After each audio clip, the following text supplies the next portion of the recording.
1 minute, people are gonna start joining. We already have a few people on the call from what I'm seeing here. Yeah, I If see I could 5 in see the the audience, right? names, Yeah. yeah. If I could see their names, that would be great. But I don't see the chat box either.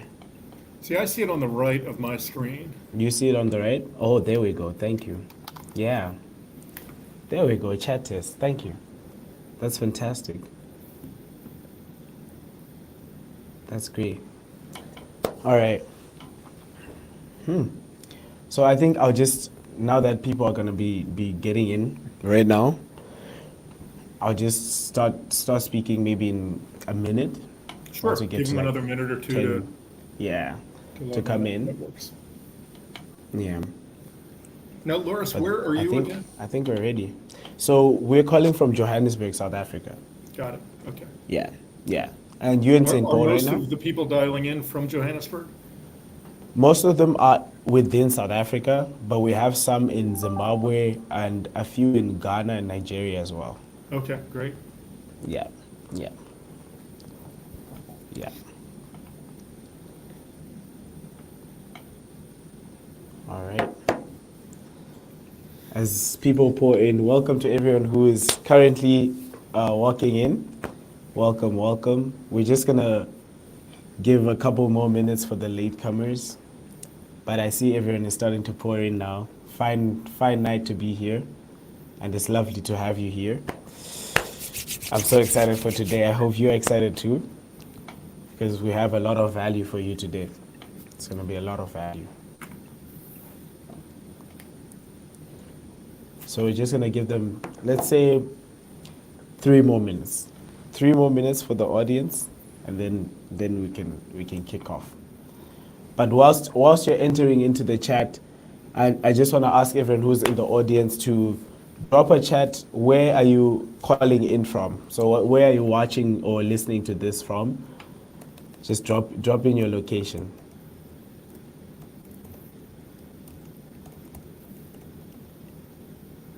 From here, it's good evening from Johannesburg, South Africa.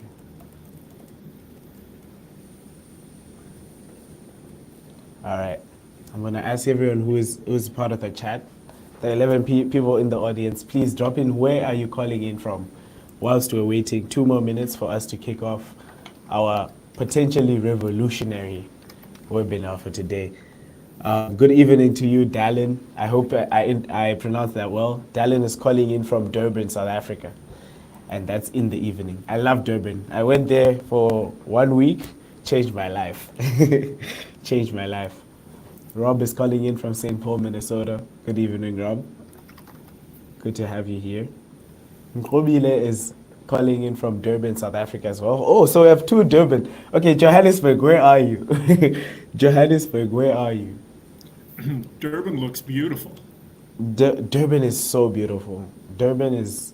I went there during July. They have this festival called Durban July, where almost all the country goes there. It was fantastic, fantastic. Have you ever heard of Durban curry? No. There's a type of curry that's called Durban curry. It's out of this world. All right, 1 more minute I'm and gonna then eat we're that. gonna start. Yeah, 1 more minute. We're gonna start. Whilst you still have the chance, I'm gonna ask you drop in where you're calling from, where are you, where are you watching this from? But otherwise, I think we're ready to go. Okay. I think we are ready to go. All right. The 12 lucky people in this audience get to witness this, and I hope this changes your life. All right, awesome. All right, good evening to everyone. Thank you so much for your patience in waiting for us to start here at this revolutionary webinar that we have. Thank you so much for coming in. I'm going to ask you to just drop in where are you calling in from, where are you watching this from in the chat. Ngobile, we've already heard from you. Dallin, thank you so much. So my name is Loris, and I'm the co-founder here at Mousesoft Academy. And what we are is we are in a mission to solve unemployment, youth unemployment in Southern Africa. And we do this through availing to you guys different opportunities and just resources that I'll tell you a lot more about at the end of this webinar. But today is all about the United States of America and the possibilities that you have as yourself watching this into hacking into the system. And the way we're going to be doing that is we called in someone who has extensive experience in the United States of America doing business there. I myself was very privileged to meet Rob about 2 weeks back through a little private group chat that we had at McAllister College. And it's been a pleasure meeting him, and ever since he's just been a sensation to me. So Rob Cimperman is actually an entrepreneur from the beginning. As of right now, he's coming to us under the capacity of being the director of Launch Minnesota. And he's going to explain a bit more what Launch Minnesota is, but it's, if I could say it in my own words, it's a government-backed way for you to start your business in Minnesota. So they help youth and people who want to make a change in Minnesota, which is the state that I'm staying in. And I can't really wait to hear from him. Rob Cimperman also has had extensive experience where he was global business director for 3M Aerospace and Commercial Transportation. Also president of Aero Technologies for 2 years, Lean Six Sigma, and he has led a lot of people into success earlier in his career. And so it's such a pleasure having you on this call, Rob Cimperman. And I'm just gonna give you the floor and welcome you and say thank you so much for honoring us with your presence here. Loris, thank you so much, and you're embarrassing me. So it was, always great to, and an honor to have an opportunity or an invitation to do this kind of thing. And it was great to meet you a couple of weeks ago with the McAllister cohort. That was an exciting group, and great to get that connection and relationship going that I hope is going to be fruitful for a long time. So I hope so too. Yeah, so I guess a couple of things as I get going. I'm going to go through just a little bit about me and what my journey was. Going to give the group a flavor for what Launch Minnesota is, what our charter is, and what we're trying to get done here in Minnesota. And then lean into a little bit of what Loris talked about in terms of what are the possibilities in starting a company in the U.S. or in Minnesota specifically. Why might you be interested in doing that? And then a little bit of how you might go through it, because it can be overwhelming. It can be a very large, challenging thing to think about. And I want to give you at least some of the steps one might take and provide you with a lot of resources. So one of the other things I would mention is that I intend to give this presentation over to Loris to disseminate from there. Most of what I have in here is public information, and so you don't need to take notes. You'll get access to any of it, and then feel free to reach out at any time. I'm always happy to take questions or direct you to the right people who might be able to help you going forward. Feel free to drop questions into the chat. Loris is going to try to moderate that if I lose a handle on it. Yeah, Okay. 100%. Ask questions, please. Ask questions, guys. Makes it way more fun for all of us. Yeah. So a little bit about me. Wonderful introduction. I appreciate that. I'm not going to go through much of that, but I'm the director for Launch Minnesota. As Loris mentioned, that is part of state government here in Minnesota. So we are nested under the Department of Employment and Economic Development within state government. I'll tell you a little bit more about our charter coming up, but really we're trying to build out the overall innovation and startup ecosystem in Minnesota. And that's anywhere in our state and in any sector. And we try to reach out to people of all communities as well. We don't want to neglect anyone in this. I also, for several years, have been a business professor. We use the term adjunct, so I do it part-time. I'm not a full-time instructor at a couple local universities, Augsburg University, which is in the same cluster of universities that Macalester College is. Yeah. And also University of Wisconsin River Falls, which is close, but the next state over. So I'm able to kind of go to both. A really long career, as you can probably tell from my hair color.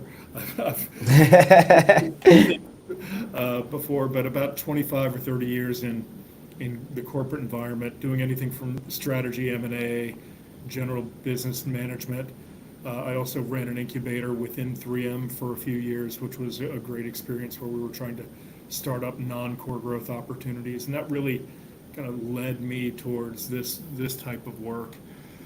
Most of my education was in business. Yeah, that kind of gives you a feel for who I am. But I've hit a number of the different areas in the ecosystem that really pushed me towards this role in supporting entrepreneurs around our state in the furtherance of our overall economy. So that's kind of who I am and what brought me here. So what does Launch do? I guess I'm going to spend a little bit of time on this one. We want to build out the overall ecosystem in Minnesota. And when we think about a startup ecosystem, frequently we'll get mentally tethered to some mythology that isn't very useful. And that mythology, at least in the U.S., I don't want to speak about globally, but the mythology in the U.S. is often about an overnight success story, a company that we never heard of, and now they're a unicorn. They're a billion-dollar company. And the other piece of mythology that I believe is not really useful is the lone entrepreneur who, against all odds and with everybody fighting against them, evil venture capital, universities that think he or she is not very smart or is battling against the university, government telling them not to do this, and the nefarious strategic companies that are out to get them. Despite all those odds, that entrepreneur can succeed. I've long believed that those are two pieces of mythology that are not really useful to us and not really representative of what reality is. And there's an analogy I'll often use, and it's not a Minnesota company, it's a U.S. company. But there are Minnesota companies, there are 100 of them that fit this profile. So the one I use, and I dropped the link in here for a quick review for anybody that wants to watch the actual founder of this company talk about it. But it's a company called iRobot. Loris, are you familiar with iRobot? No. Okay. No, I'm not. Yeah. Are you familiar with the Roomba? Do you know The what Roomba? The Roomba. dance? No, no, close. It's a ROMBA. It's a small robotic vacuum cleaner. Wow. No. Okay. So it's about the size of 15 inches, and you push a button and it will clean your house. The whole house. Whoa. Yep, Yeah, I've seen one of those. Yeah. I've seen one of those. Yeah. And this company was an overnight success. Okay. They did no revenue for 15 years, and then they succeeded. Okay. So that overnight success mythology was not true. And in addition, the way the origin story of this company was there's a couple of researchers in the artificial intelligence laboratory at MIT, Massachusetts Institute of Technology, and they were in a robotics lab. And every time they would go to a social or a party, people would come up to the CEO and say, "Oh, you do robotics. When are you going to come up with a robot that will clean my house?" And he would just hear it over and over and over. But they didn't know how to do tracking. They didn't know how to do cleaning. And they didn't know how to manufacture a robot at cost. And those are three critical requirements if you're going to do a house cleaning robot, right? Yeah. So what they ended up doing, they took this MIT technology, so they were collaborating with the university. they secured a DARPA, that's a federal government contract here in the U.S., a Defense Advanced Research Program, I believe, or something like that. They won this contract through the federal government to develop mine-sweeping robots. So a robot that the military could run over fields to determine where mines were to protect infantry. And in doing that contract, executing that contract, they learned how to develop tracking technology. So the government supported them. So the university and the government, who in our mythology normally fight against the entrepreneur, are actually very supportive of the entrepreneur in this case. And then, now, they still didn't know how to clean anything, right? They knew how to track over a field, but they didn't know how to clean anything. Then they won a contract with Johnson Company, which is a multi-billion-dollar strategic company with commercial cleaning, a commercial cleaning portfolio. And they secured a contract to develop commercial cleaning robots for them.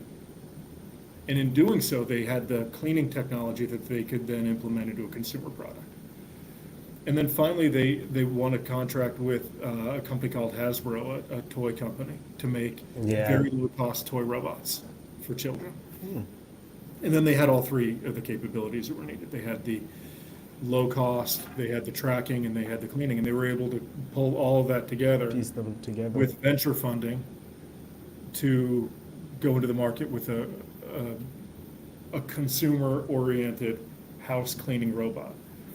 And then a few years after that, they, achieved hundreds of millions of dollars in revenue. So it was a 15-year path that required everybody in this ecosystem working together to bring it to bear. And it's now a company with over a $1 billion valuation.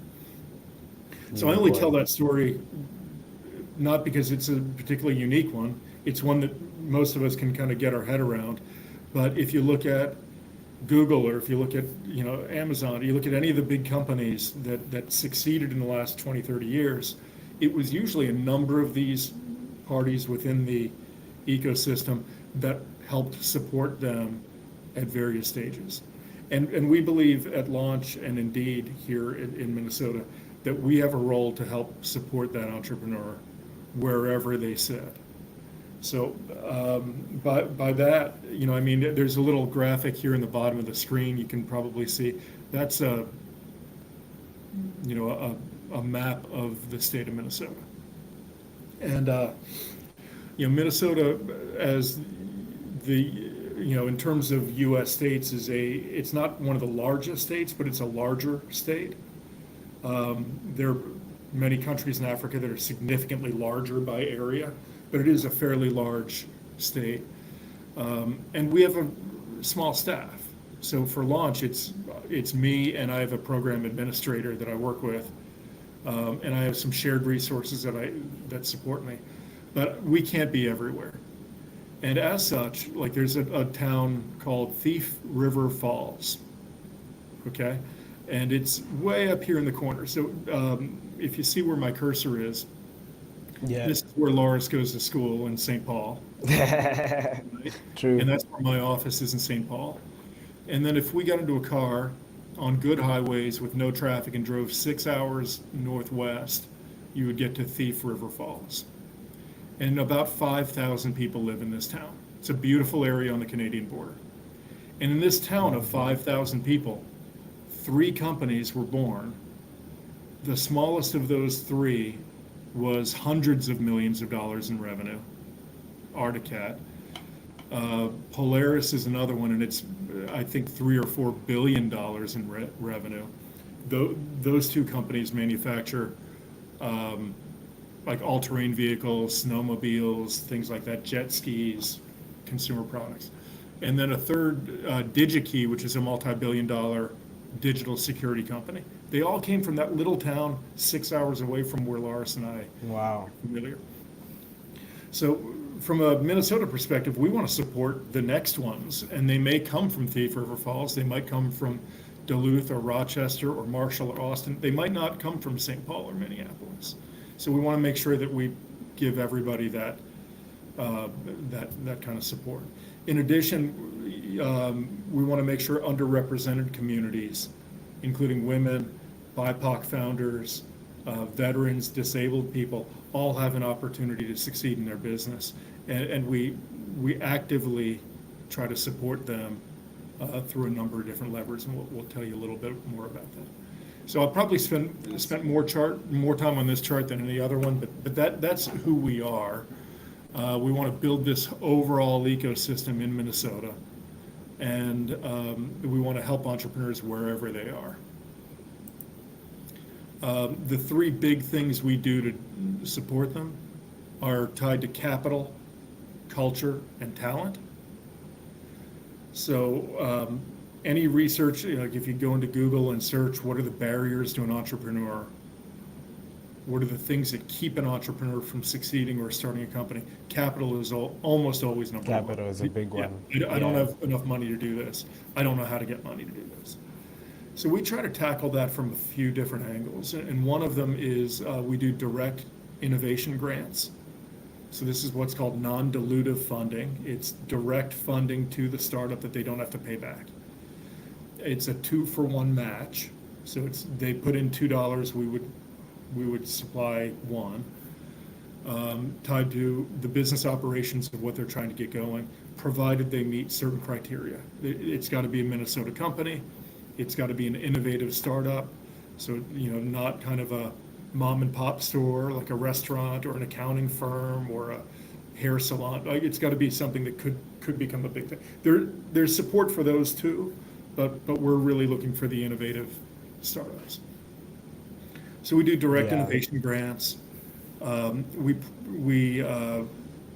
do something called the Angel Tax Credit, which helps angel investors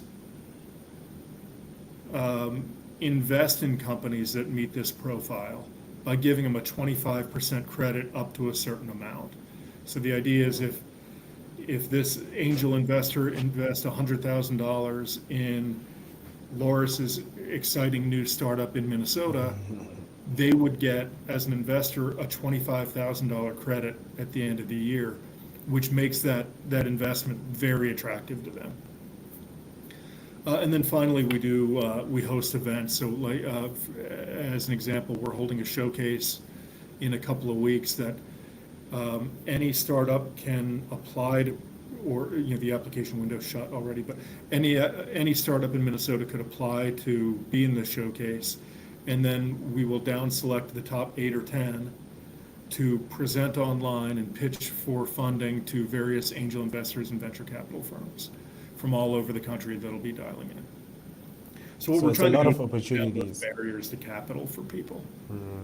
Did you have a question? Yeah, I was gonna say, like, so it's a lot of opportunities that are like flying around that you're constantly giving to the people. Yeah, we try to do it in a programmatic way. We keep it all on our website. We maintain our calendar, so at any point you can dial in and say, okay, the showcase was last week. Did I miss it? Am I done forever? No, we're going to do another one in 3 or 4 months. You can be on the next one, right? And you can always reach out to me, and I can coach you through and tell you, what are the characteristics of a great pitch. How can you be best prepared for it? Because very often, one piece of mythology around the startup that does ring true is they do need to be persistent. And very often somebody will apply for a grant and be declined, and that doesn't mean you're declined forever. You can apply again and come take the coaching, refine your opportunity. And it's like, Loris, what is your favorite sport? Do you have a sport that you like? I would say soccer. Soccer, okay.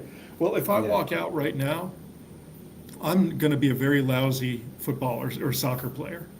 But if I take a lot of training and coaching and work, I may never be great, but I can get better. You'd still be a lousy player. Yeah, I still may be lousy, but I'll be better than I was before the coaching, right?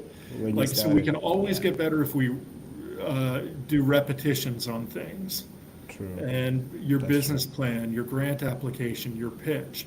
The more you rep these things, the better you'll get, right?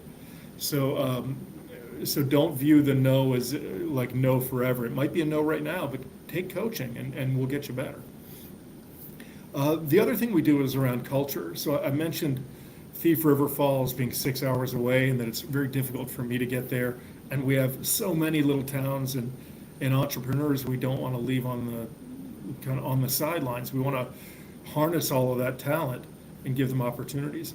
We built a hub and spoke model where we have 6 regional hubs all over the state and 100 different organizations beneath them that can support Loris if he's in Thief River Falls. So if he needs co-working space, or if he needs an accounting consultation, or talk to an attorney, or anything like that, we've got 100 different organizations and 6 regional hubs that can help you figure that stuff out. So part of it is like removing the, oh my goodness, this is so big, I don't know where to go.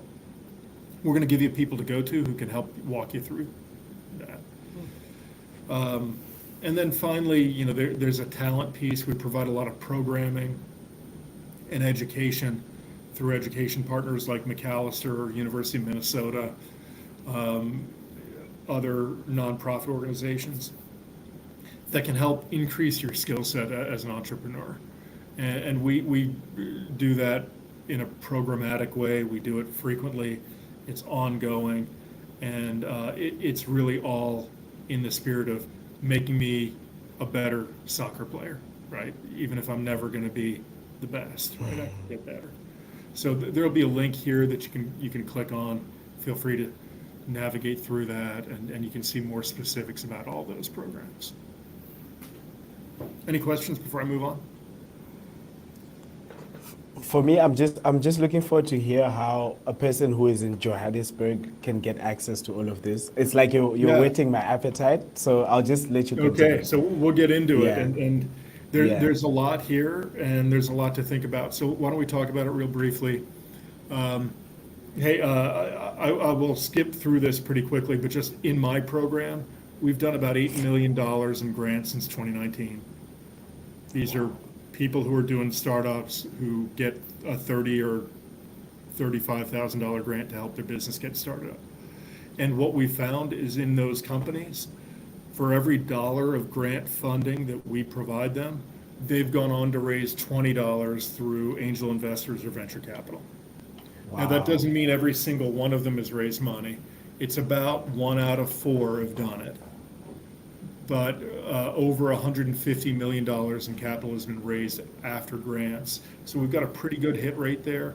And a lot of it is that we're picking good entrepreneurs, and then we're providing them a lot of support and connectivity to the overall ecosystem. So they're getting themselves better over time. 62% of that are in what we would call targeted businesses.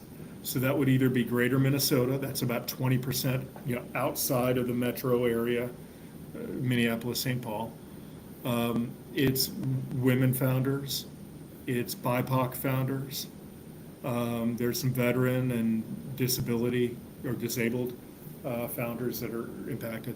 So 62% of those targeted businesses received funding, and to me that's that's such an exciting part of this, because it's an and thing, right? We're not we're bringing historically disadvantaged founders more resource, and then we're seeing that all they needed was the opportunity and the resources, and they're winning. So it's a good program from that regard. And then in that network I talked about, we've had almost 5,000 entrepreneurs around our state supported through that network. Almost 1,500 in 2023 were new into our pipeline. So 1,500 new entrepreneurs came in and got help, whether it was co-working or a grant or some training or webinars, whatever it is. We're accessing or we're providing support to an awful lot of people. Okay, so that's the big commercial about launch and why I'm so passionate about this. Let's talk about why would you want to start a business in the U.S., okay?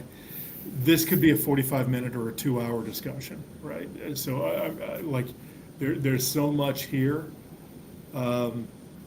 that's exciting and positive, And then there's some things that you should really think about and be deliberate about. I'll go through a little bit of it here.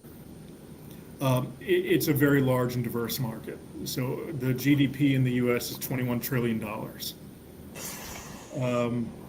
It's the largest economy in the world. It's larger than China and Japan, who are 2 and 3 combined. So I think very frequently people from other countries think, I want to start in the US because it's such a big market. And that's not a bad reason to investigate, right? It can also be a fairly fast and not that difficult country to start up a company in. And in that there are countries in which it can take a very long time and be very difficult and labor intensive and costly to start a company. In the US, it's really not, the barriers to doing that are not that great. And we'll talk through a lot of them in a while. And in addition, like if you start a business in one state, you can trade in all the other states. You don't need to register to be a company in Vermont and New York and Minnesota and Wisconsin. Like if you're in good standing in Minnesota, you can sell all over the US. So like that can be really, really attractive. You've got access to this huge market.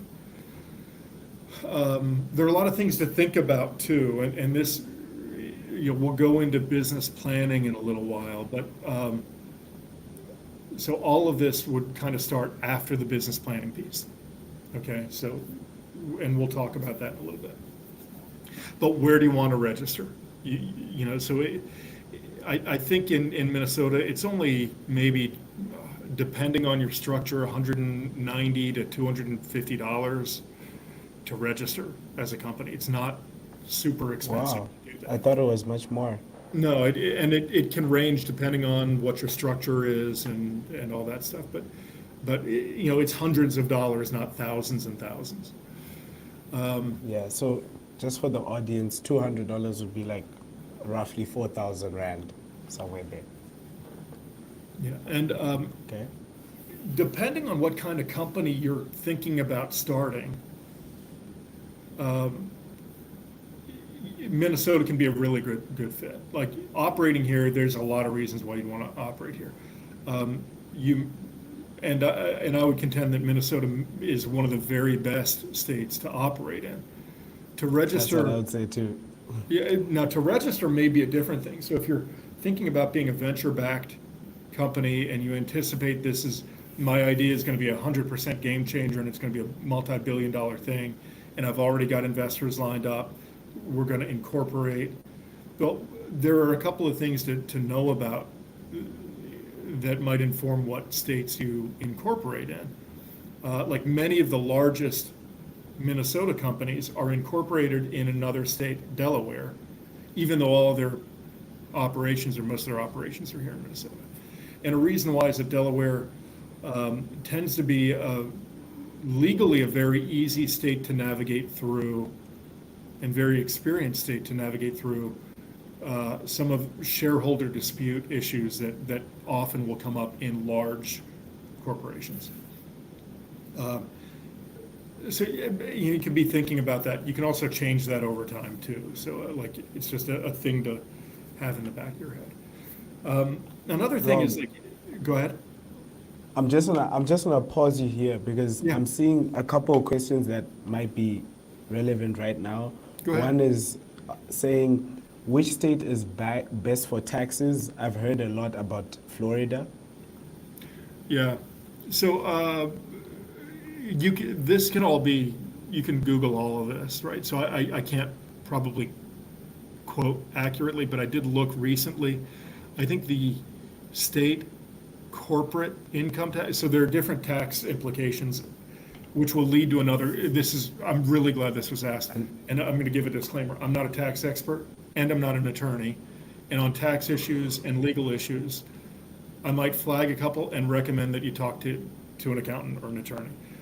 But the income tax, so you've got income tax and you've got company or corporate income tax. So personal and business are different things. In Minnesota, the business tax rate, I think, is on the higher end. Might be a couple of points higher Yeah. than normal. Overall, I think when you look at federal and state business tax, on the balance, it's still fairly low relative to many other companies, or countries, right? So I would encourage you can look through all that, and it's all public and pretty easy to find. Was there another Awesome. question? Yeah, there was another one, but I'm hoping you're gonna get into it a Okay. little bit more. But Okay. it's a question from Honi saying, I heard we need EIN to open a company and need physical presence. Is that true? Yeah, so we'll talk about both. Yeah, those are Yeah. really good. Yeah. Thank you Yeah. for that. So the next bullet point, having a registered agent, goes to that point, that physical location. So could one start a company in South Africa or Italy or Japan? Could somebody, without ever coming to the US, start a company and not have like an office? Short answer is yes, they could. What you do need to have, and this leads into the third point as well, is you do need to have a registered agent. And there are a lot of ways to do that. Like you can hire a human being who works here and is your employee. There are services that will do that, and they might range from like $50 a year to hundreds of dollars a year.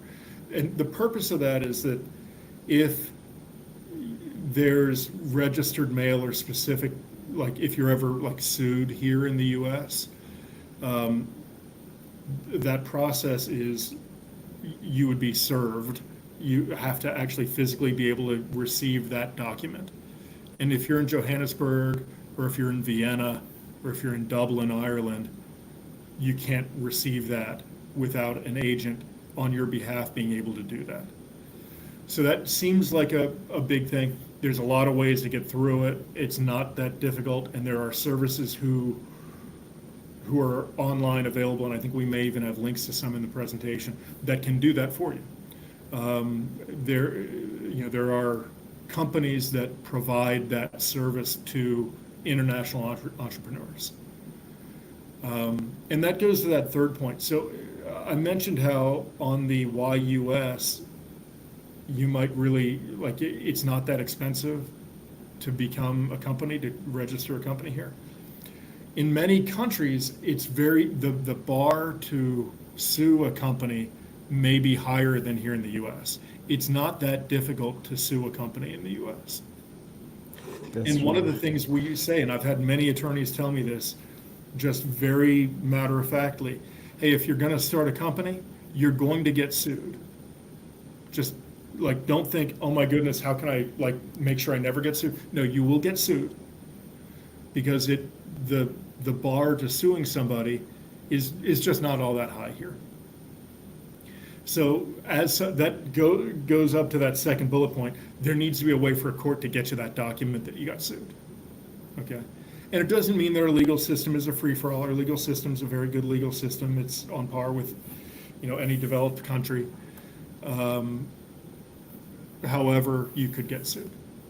And then the final point I'd make is around, hey, it can sound great, like, hey, I might be in a company or a country with limited economic opportunities, and I look at the United States and it's $21 trillion, and it's not that hard to create a company here. I should just do that, right? And the pause I would ask people to take is, it is a geographically quite large country. In many ways, the population is fairly well dispersed. So it's not, I've been in countries where most of the population was in one area or one or two areas. The population in the US is very widely spread. And there are diversity and cultural differences from region to region.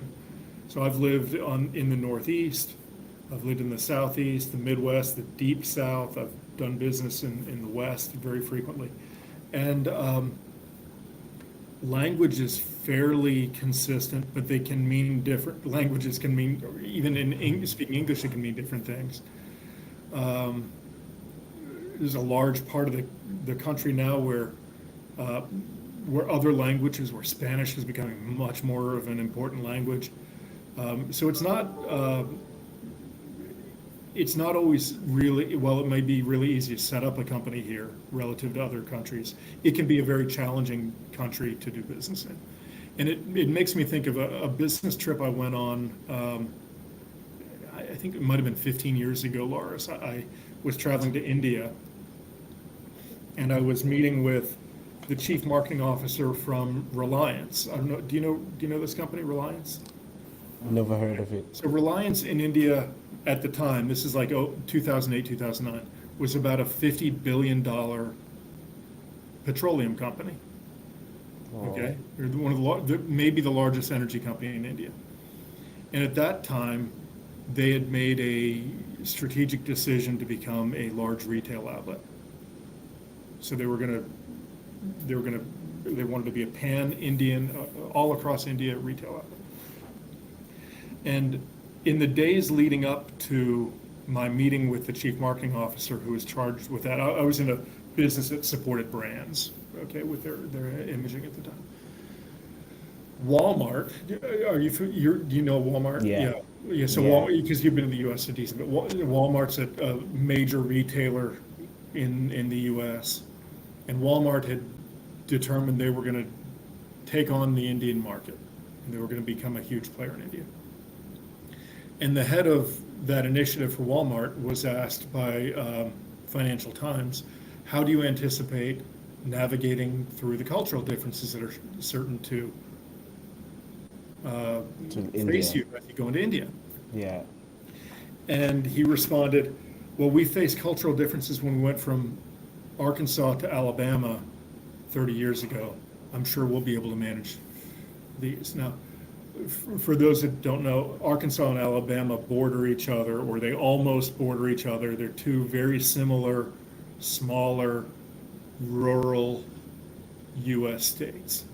And I've done business in both, and they're not that dissimilar. And so my point is the head of that business from Walmart had underestimated the cultural challenges he was going to face in India. I relayed that story to the CMO of Reliance, who was in his 50s, was Indian, and he had to pause for a few minutes because tears were rolling down his eyes. He was laughing so hard at how silly it was that somebody from Arkansas thought that they were going to walk into India and understand the cultural dynamics of India. And what he told me was, hey, we've got 22 official languages in India. We have over 1 billion people. If I speak English or Hindi, and this is in 2008, English or Hindi, half of the population can't understand me. I have no clue what you're saying. Whoa. Yes, and there are X number of religions that are official. I could use white as a color in my branding, and it would be a very pleasing color in 2 regions, but it would be considered taboo in 2 others. I could use black as a color, and it would be viewed the same but inverted. So I've got to think about a pan-Indian brand strategy. I can't use white or black. I can't use English or Hindi. Whoa. And somebody in Arkansas is not going to figure that out, right? So I use that analogy. I think the U.S. is a highly diverse market. So I would just say don't underestimate that when considering coming to the U.S. It's a wonderful market. It's a rich, diverse market by sector, by community, by culture. Great opportunities here, but plan. Does that make sense? Yeah, that makes a lot of sense. Walmart failed because they underestimated it. Okay, so let's get more into the how.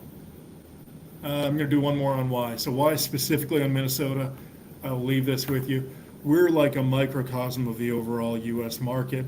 We have a great healthcare system and healthcare market. We have the largest med device company in the world, and Medtronic is based here.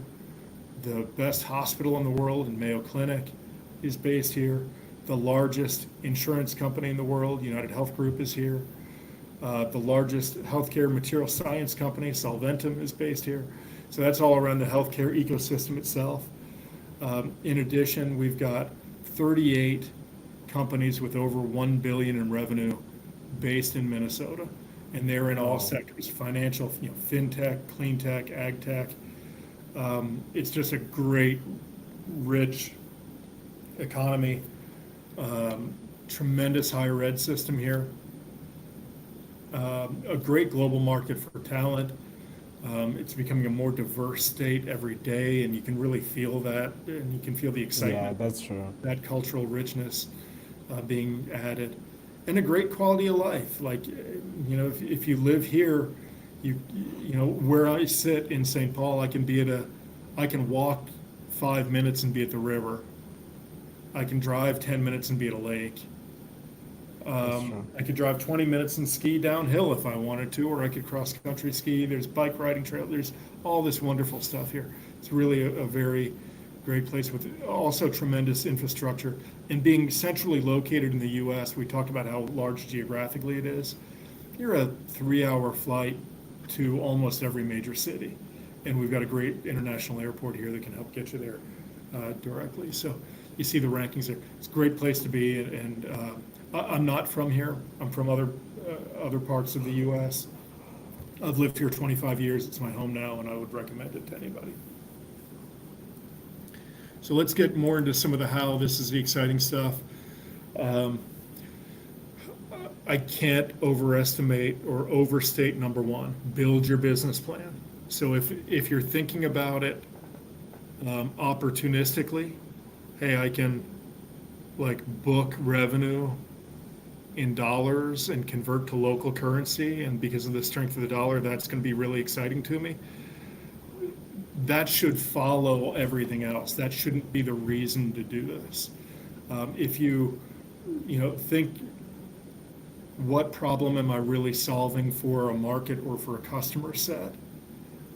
What am I really trying to get done, and build your whole plan around that. And I'll give you a ton of resources around that.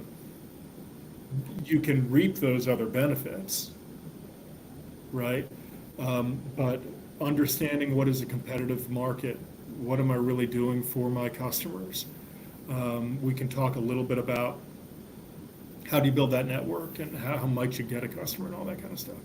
But build that plan, stress test it. Don't anticipate that it's going to be right the first time. Get it in front of people, and keep refining it, because $150 or $250 to register a company is not a ton of money, but you shouldn't throw it away either, right? Yeah. And for different people, that may be a ton of money. Now, relative to registering in some other countries, it may not be all that much, but it's still money you shouldn't take lightly. After you've built your business plan and you're confident, or as confident as you can be, that you've got a business idea that you want to pursue in the U.S., you do have to determine what structure you want to have that company look like. Do I want it to be a partnership, an LLC, a corporation? And there are a lot of ways to think about that too, and a lot of resources you can use to help inform that decision. Securing a registered agent's important, like somebody who could take that, hard mail, or receive a lawsuit document, a process document. Making sure that you've got that documented is an important thing. Again, it's not the hardest thing to do. It sounds like this, new thing maybe to some people. It's not that hard to do. And I think we even link to some resources on our website. You do need tax IDs. If you're going to have revenue here, you're going to have to pay tax here. Yeah, I was going to ask, is there any way whatsoever to avoid paying tax in the United States, or that's not a thing? You got to pay tax. Yeah, if you're getting income here, you're paying tax. Yeah, I'm pretty serious about that's that. That's part of it. Yeah, for sure.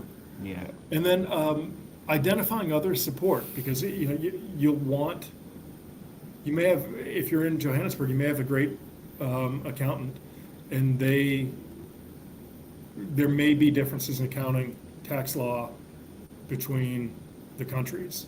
And it's good to have somebody who's familiar with all the forms and any changes going on in the country you're doing business with. If you're starting a business in Italy or Japan, you should probably have an accountant there that you can go to. Yeah.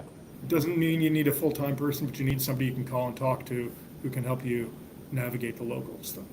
And 100% believe on the legal side too, whether it's intellectual property or general counsel, whatever you're looking for, it's important to have somebody you can call to talk through this stuff. If I were setting up shop from Minnesota and doing business in South Africa, I would want an accountant and a lawyer in South Africa who could help me navigate the nuances of the local market. And we've got resources that show you firms that are supportive of international companies setting up shop here. So you don't have to just figure all that out on your own. Okay, so we've got about 10 minutes left. I do want to provide you, some of this too, so like business planning, there's a link here you can click to, but there are a lot of resources that'll help step you through it if you haven't done this before. Whether they're online, they're webinar, or even people you can contact asking questions. And most people are people like me who their job is about helping people start businesses here, so that they're happy to take your call. It's what we choose to do with our lives. No, okay, I've got a business in Johannesburg. I just want to open up a shop in the U.S. Why do I need to start a business plan? Well, you are entering a different market. And if you haven't really assessed local customer requirements and local market needs, and who's the competitive set, and how do they price, and what do they offer, your likelihood of succeeding is going to be way, way lower. So building out that plan, I would urge anybody to do this before they register a company. Before you do anything else, do all this homework. And usually you're going to iterate on this. This is probably the most time-consuming part of any of it, is really getting to the point where you feel confident that, let's say Loris wants to open up a shop of the company that he's leading now in the US. That's maybe a really good idea. He should still look at the competitive set here and who customers are and build out his assumptions and test that a little bit before he writes a check and starts spending money on it. I mean, I think we would all generally think that makes sense. Yeah, and particularly if agree. you're going to go and try to get funding later and stuff like that. So build the plan. That will inform how do you structure your business. And there's a lot here. I don't know if I can click. I don't think I can share that with you. But the next chart actually might do it. So I tried to click the link, and apologies for that. But No problem. I think I've got some screenshots here that kind of show you what's in there. The cool thing is when you get this deck, if you're, like you build your plan, and then if you do want to register, I do have links in here that you can just click, and like in Minnesota, it is like very straightforward how you would start your business. You would click on that link below, and you're filling in blanks in a form online. Ultimately, you do need to contact the Department of Revenue, get that tax ID that your participant had highlighted, go to the IRS, get a federal tax number. I believe you need a bank account locally to do that. That might take a little bit of time too, but it's also not necessarily that may be days or weeks. It's not a months-long process. And then you're getting pretty close. There's a little bit more here on tax IDs and some other links here. So I want to share this screenshot too. This is linked at the back of the deck also. But we've got small business assistance offices. These are people who take phone calls. They offer an online resource too that can help answer any questions you got about starting a new business. So again, I'm not an expert on it. I know where a lot of these resources are and can guide you through kind of to this point. But we've got a team that all they do are take phone calls every day from people who have a question about, I'm thinking about an LLC versus a corporation. How should I decide that? And they can help, give you some ideas about that. We've got small business development centers. There's a link for my program here. And there are entrepreneurial and small business support organizations that if you click on that link, it shows you all these different resources around the state that can help you. Wow. This was that chart I was mentioning. Like, these are the different kinds of structures that you have to choose from.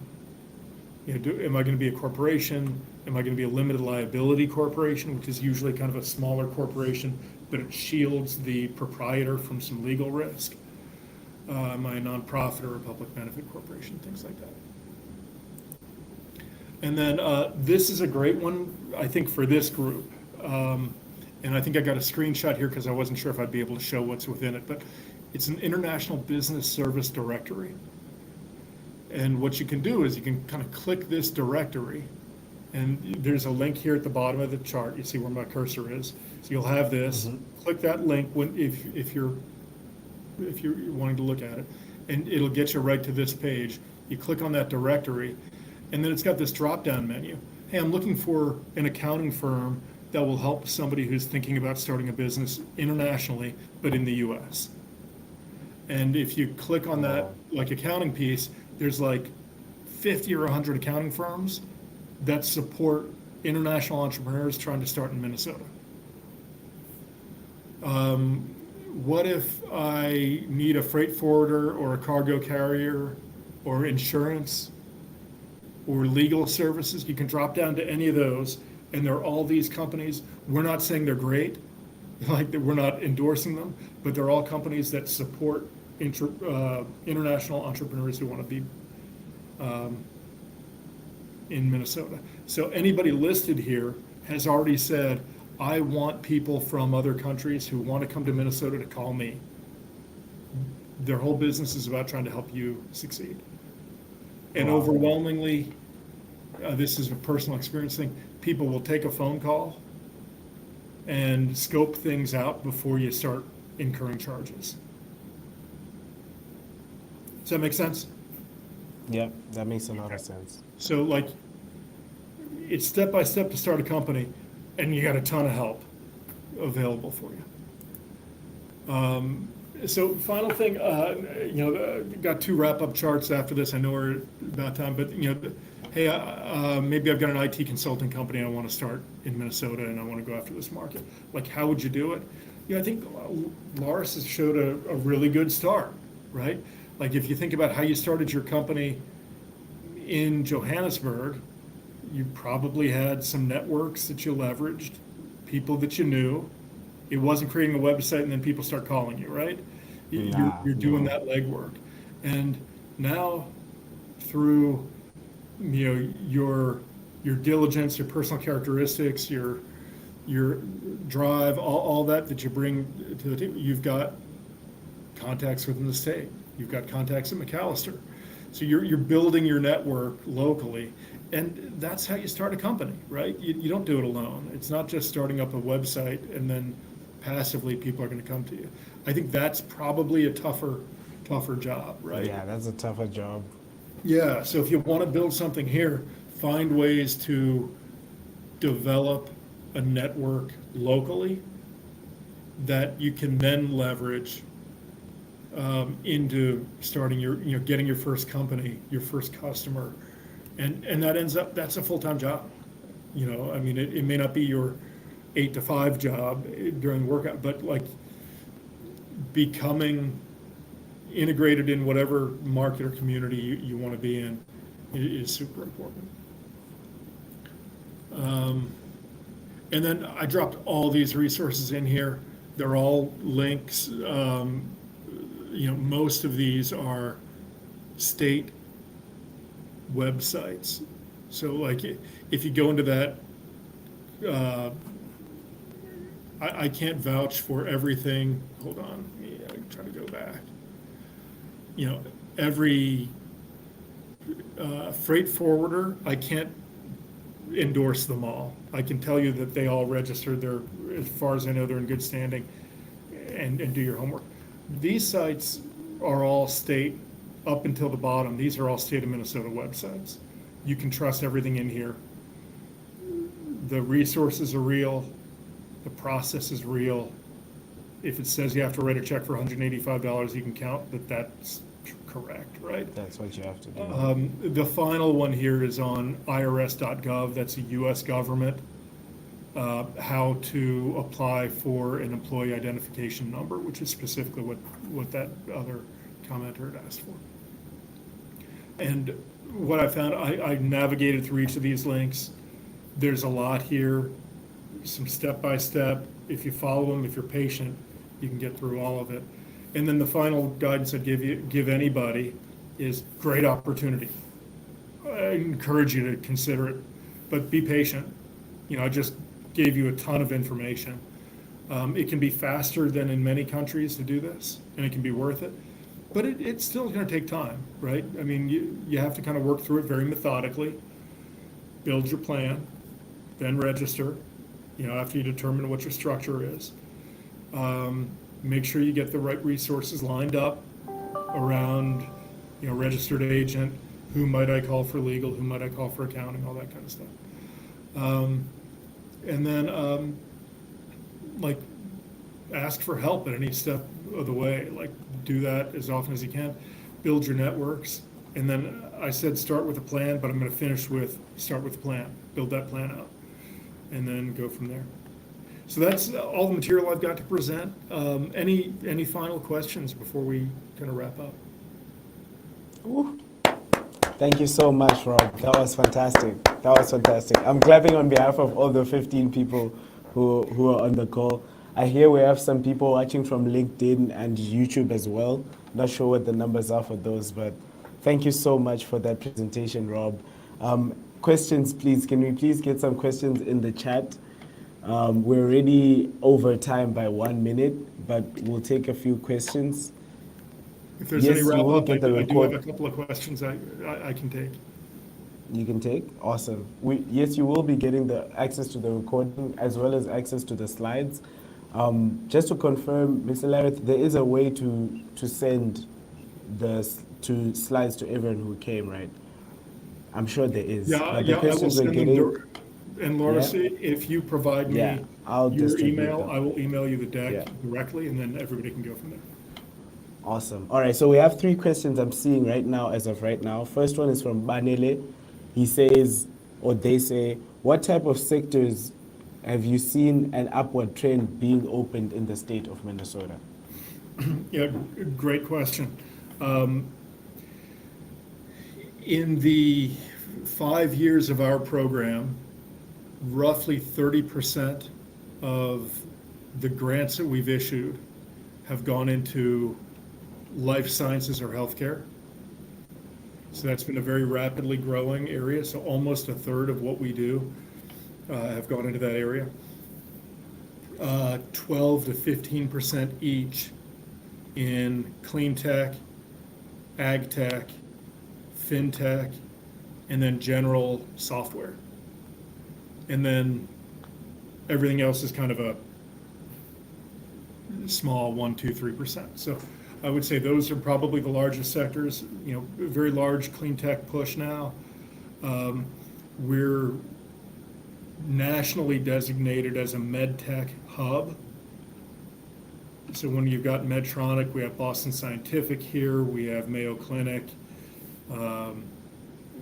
The healthcare spinoff from 3M is all based here, along with United Healthcare Group. We've got this overall tech hub, critical mass that we're really trying to take to the next level as a state. So I would say healthcare is always going to be a big part of what we do, but we are definitely known for the diversity of our economy by sector.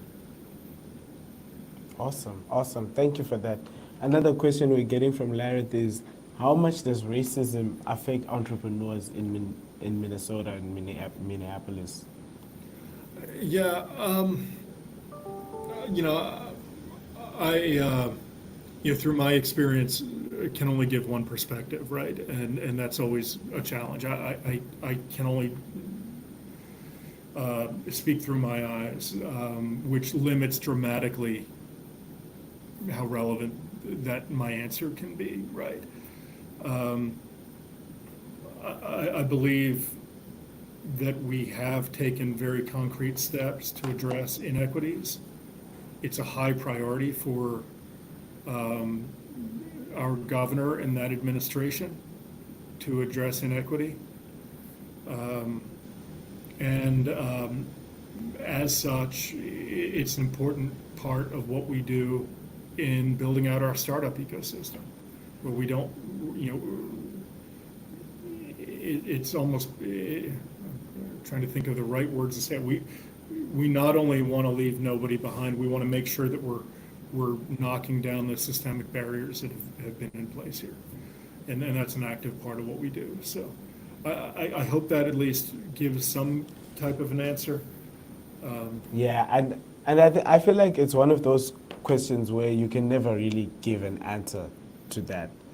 But for me, I would want to know in terms of systematic racism, in terms of like deep within the workings of the systems of the government. Do you feel like there's ever been like because of color or because of race, your application being treated differently because you're from Zimbabwe, for example? Is that something that happens or no? Yeah, I probably, again, am not well suited for that. I know that equity inclusion are, diversity, equity, inclusion are areas of focus for us in state government, as well as in the overall ecosystem. And in that, we also drive that through action in the funding that we provide, right? And in the resources that we provide. So, I think it's being aware, but also acting in ways to try to knock down barriers for people. That's good. Yeah, yeah. And then the last question, this is going to be the last question from Banele, who says, what is the difference between a business model and a business structure? Oh, sure. Business model versus business structure. So, a business model is really part of your business plan, right? It's maybe I'm going to do consulting on and charge hourly. My model might be subscription based or through a tech platform. It's really how your business is set up to serve customers in a way that meets their requirements and is able to generate some profit. The business structure is more of a, what is the entity structured as? Is it a partnership? Is it a limited liability corporation? Is it a corporation? Is it a nonprofit?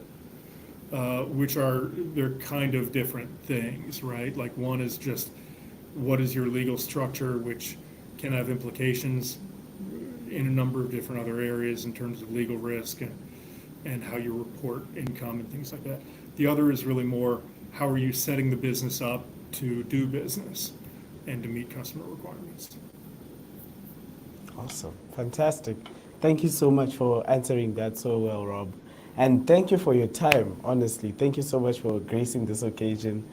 And it was an honor and a privilege, and Laura, so always enjoy talking to you, sir, and happy to support in any way that I can going forward. Fantastic, fantastic. Thank you so much. So I'll be sharing the slide with everyone who was a part. Thank you to everyone who came. I'm just gonna tell you a bit about Microsoft Academy and what we're trying to do here. But otherwise, if you have more questions for Rob Cimperman, please feel free to just send them to us either on our platforms, or to send it to me if you're part of the bootcamp. Just send me a message, and we can find a way to connect you to the great Rob Cimperman here. But otherwise, it was lovely. Thank you very much. I'm just going to share my screen quickly and let everyone know what it is that we are trying to do here. So here at Microsoft Academy, we're just trying to give you guys the resources and the access that you need to achieve your tech career goals. This comes in the form of a webinar like this where you get to meet people who are doing big things in the world and just connect. But we do that more intensely through our boot camps, which is backed by a bunch of our partners. And we have courses, software engineering, cybersecurity, UI UX design, ChatGPT, prompt engineering, and job readiness. These are some of the things that you can come to Microsoft Academy and get to learn. And we have a great community, and you get to meet people who are just fantastic. So take a look at us, chat with us, send us messages. But otherwise, that's what we do. And from our end here in Johannesburg and from St. Paul, I just want to say good night to everyone and thank you for joining. It's fantastic. Thank you so much, Mr. Rob. Take Thank you, care. everybody. Thank you so much. Bye, everyone. Thank you. Lovely. Lovely. Thank you so much to everyone who came. Take care. Bye, everyone.